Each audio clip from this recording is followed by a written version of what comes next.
Alhamdulillahirobbilalamin. Puji berkat syukur pada Allah Subhanahu wa taala yang telah memberikan taufik wal hidayahnya kepada kita semuanya hingga di pagi yang berbahagia ini, yang cerah ini, kita semua dapat berhadir di halaman SD Negeri 62 Banda Aceh pada hari pertama kembali sekolah pasca libur Lebaran Idul Fitri 1446 Hijriah.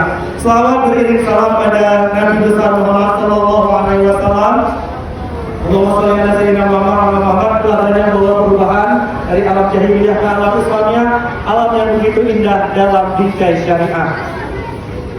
Yang terhormat Ibu Kepala SD Negeri 62 Kota Banda Aceh, yang kami hormati Ibu Wakil Kepala Sekolah, seluruh Dewan Guru beserta staf SD Negeri 62 Banda Aceh, dan yang kami sayangi dan Alhamdulillahirrahmanirrahim. Wassalamualaikum warahmatullahi wabarakatuh. Sayyidina Muhammadin wa ala alihi wa sahbihi ajma'in. Sadri wa sirri amri wa hlul datang min lisani yafqahu qawli.